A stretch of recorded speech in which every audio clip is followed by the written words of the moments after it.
I want to thank our reader today and Gary Lynn Floyd, the Chariot Duo, and our own music team for the fabulous music that always supports the message. This month of February, we're talking about love. And our message today, seeing with the heart. We reflect on opening not just our eyes, yet our hearts to a deeper way of seeing.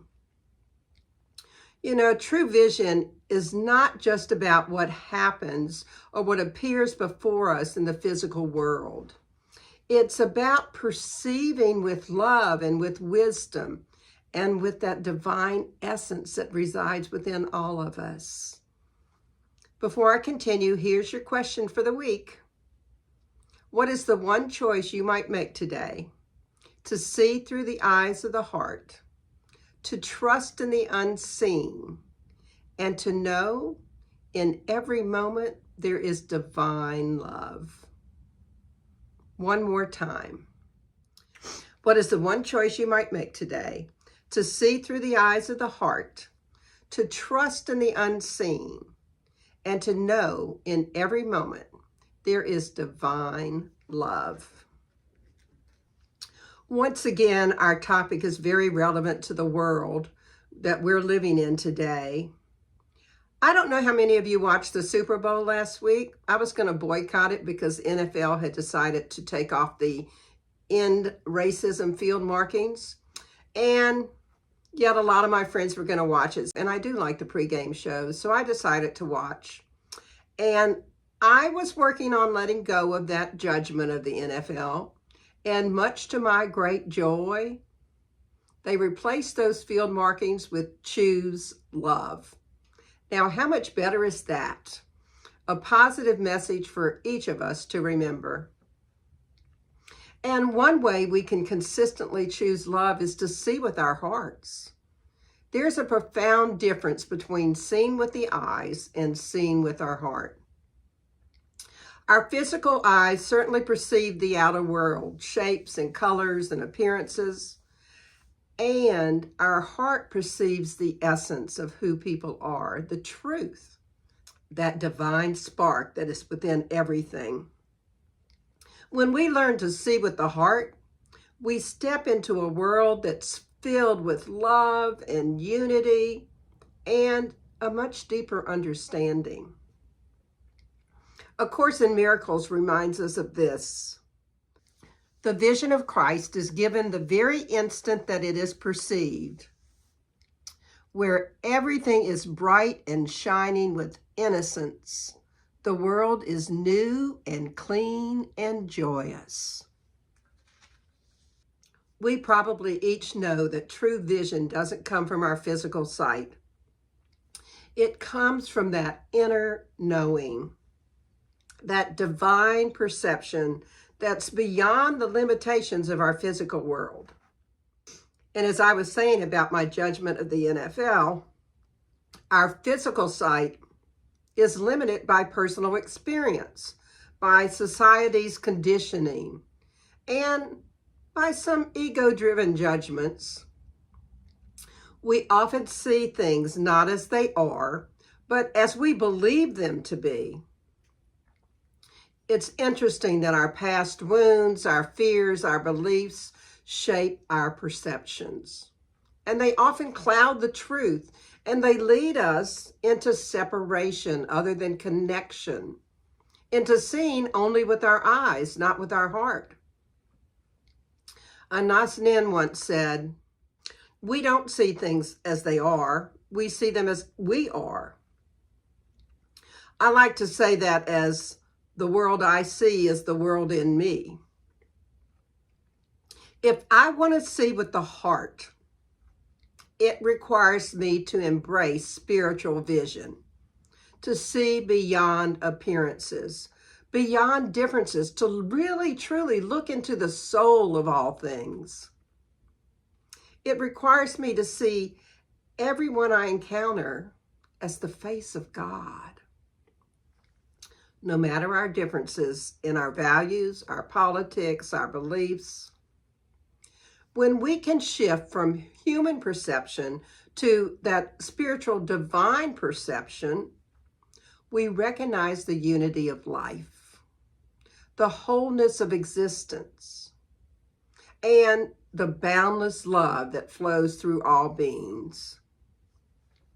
Ernest Holmes put it beautifully this way: to the soul that knows its own divinity, all else must gravitate. Well, do you know why the heart refused to take an eye exam? Because it already had perfect love vision. Okay, I just wanted to throw in a little bit of levity there. Seriously, truly seeing comes not from external conditions. It comes from the clarity and the depth of our inner world. Ralph Waldo Emerson reminded us, what lies behind us and what lies before us are tiny matters compared to what lies within us. For many of us, that means overcoming the fear that lies within us. Sure, we probably all have a bit of fear around one thing or another. I know I do. The question is, do we let that fear rule us? A Course in Miracles tells us that one of the greatest challenges in seeing with the heart is overcoming fear. Here's what it says: fear binds, love alone brings vision. When we look at the world through fear, what we see is separation and judgment and limitation. But when we choose love, the veil is lifted, and we can recognize the divine in all things. Again, it's that old adage, the world I see is the world in me. Imagine if we each could live our lives every moment looking beyond appearances and into the spiritual truth. Ernest Holmes encouraged us. We must learn to see life as God sees it, free from limitation, full of possibility and beauty. Wow. Now that's the world I want to see. A world full of possibility, full of beauty, and free of limitations. How about you? And to see that world means we have to open our hearts. We have to see past someone's mistakes and into their divine essence. We see challenges not as obstacles, but as opportunities when we live seeing through the eyes of our heart. We see the world not through fear, but through faith. Charles Fillmore, who was the co-founder of Unity, said this: spiritual seeing is seeing the good, the true, and the beautiful in everything. So how do you go about spiritual seeing? How do we actually see with our hearts? Well, there's a lot of spiritual practices you can do. Here are a few. You can practice the pause. Before reacting to any situation or person, take a deep breath and ask yourself this question: am I seeing this through love or fear? This practice not only gives us a moment to think about it, but it shifts us from conditioned responses to heart-centered wisdom. And speaking of heart-centered, we can do a heart-centered meditation. It's hard to go wrong with pausing to be with the divine. So try this quick meditation that you can do in less than a minute. And you can set your phone to remind you to do it often. Place your hand on your heart and breathe deeply. And visualize divine light flowing from your heart to the world. You can repeat affirmations such as, how is it I so easily choose to see with love? Or, how is it I so willingly perceive the divine in all things? I can guarantee you that if you do this 3 or 4 times a day, you will see things with your heart. I like to bless others. Instead of forming instant judgments, silently bless the persons you encounter. Everybody you encounter. You can just say in your mind, I see the divine in you.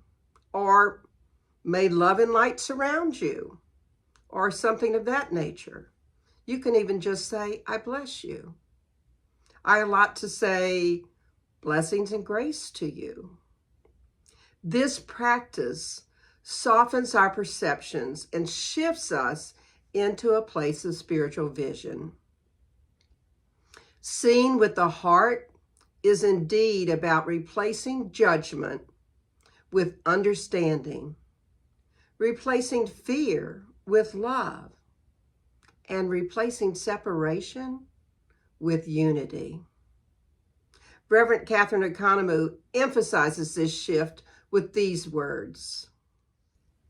When we look through the eyes of love, we awaken to a reality where grace, forgiveness, and kindness become our guiding light. I'm certain that I want to live in a world where grace, forgiveness, and kindness are my guiding light. Don't you? And I know that that requires me to cultivate heart seeing. When I come from a place of seeing with my heart, what I notice is that my own relationships transform. I forgive more easily, I love more deeply, and I experience a greater sense of connection. My entire world shifts from a place of division to a sacred space of unity. If you're like me, you can feel the truth in your being. The poet Keats wrote, I am certain of nothing but the holiness of the heart's affections and the truth of imagination. Hey, even the Bible told us we must know in our heart. In Matthew 5:8, Jesus taught us this. Blessed are the pure in heart, for they shall see God. Now, Jesus didn't mean that we physically see God. What he was saying is that when we see with our heart, we see the divine in all things. There was a young brother watching his little 5-year-old sister outside a shop on a family beach vacation. And his younger sister was mesmerized by a doll in the window. So her brother went in and asked the shopkeeper, how much does it cost? The owner looked at the young pair and asked how much he had. The little boy stuck his hand in his pocket and pulled out everything that was in there. A few pennies, a couple of dimes, and 3 seashells. He had collected those seashells on the beach. The gentleman told him it was more than enough, and the young boy and girl were just thrilled. And then the gentleman said, I'll take the seashells, and you can keep the change. As they left, the shopkeeper's assistant said, why didn't you just give her the doll? But the shopkeeper shared that the little boy didn't have a concept of money and that those shells that he had collected on the beach were precious to him. So someday when he's older, he'll remember this moment and hopefully he'll do something kind for someone else. You know, life gives us many opportunities to love, to be kind, and to show that we care.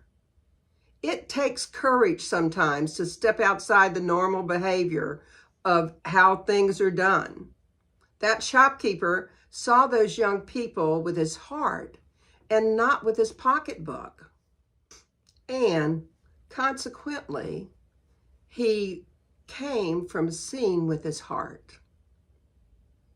Can you imagine if we each decided, just for one day, to look at the world through the eyes of our heart?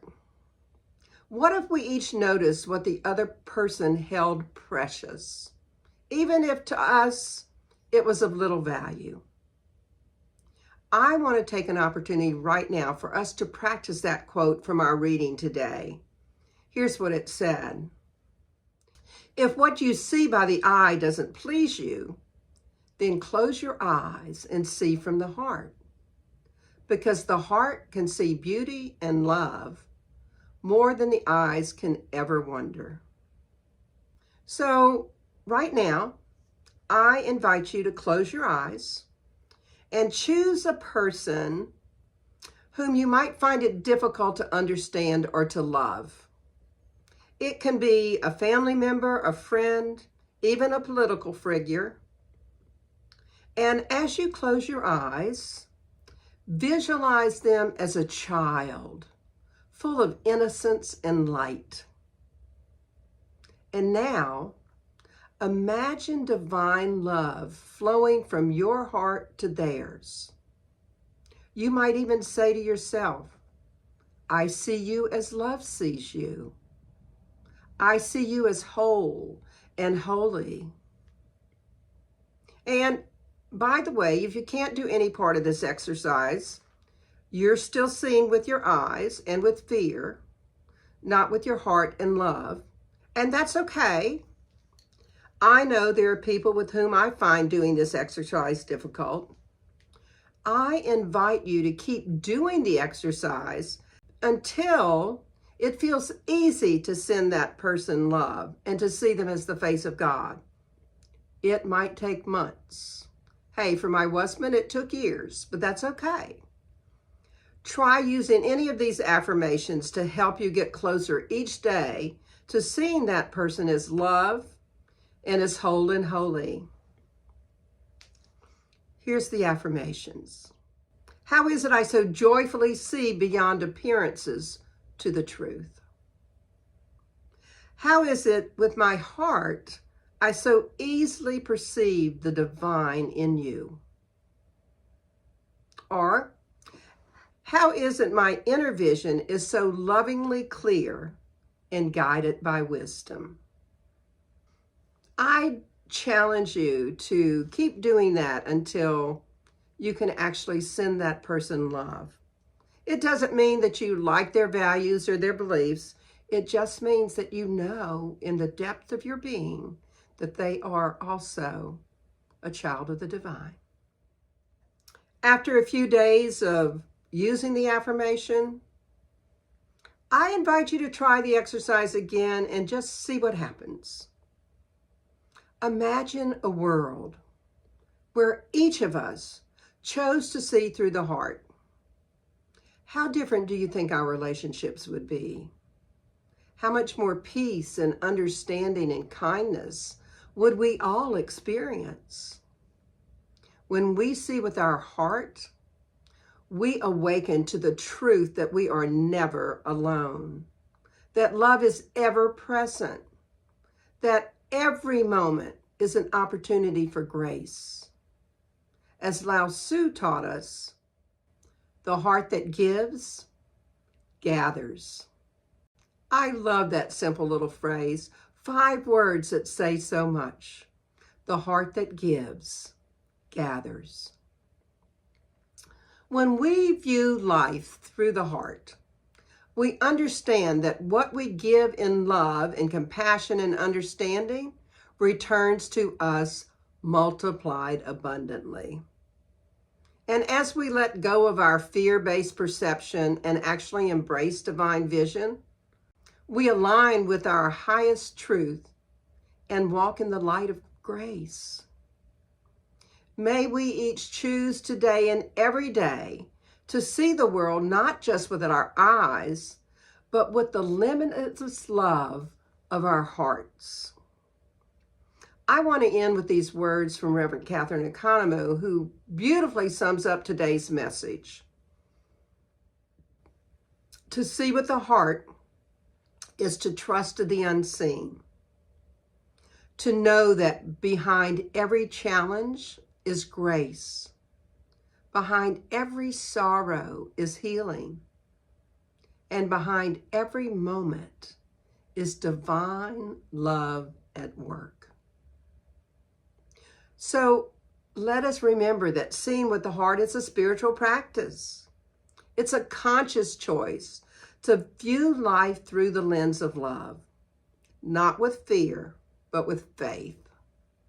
So let's open our hearts to the beauty, the grace, the divine truth in all things, and go today knowing that we have the power to see with our hearts, to illuminate the path to love, and to transform the world through divine perception.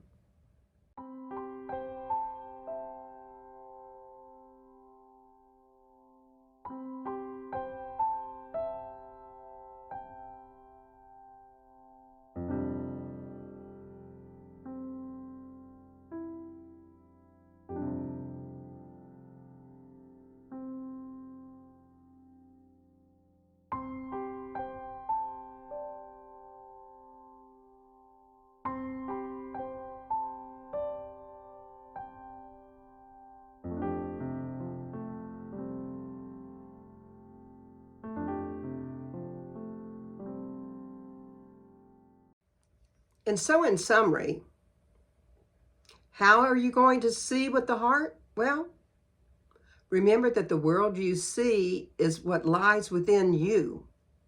Seeing with the heart shows us a world filled with love, with innocence, with unity, with understanding. And choose to shift from human perception to divine perception. Trust in the unseen. Learn to look beyond the appearances to spiritual truth. Practice the pause before you react or judge somebody. And know in every moment there is divine love. So bless others. Surround them with love and light. Choose grace and forgiveness and kindness. So here's your affirmation for the week.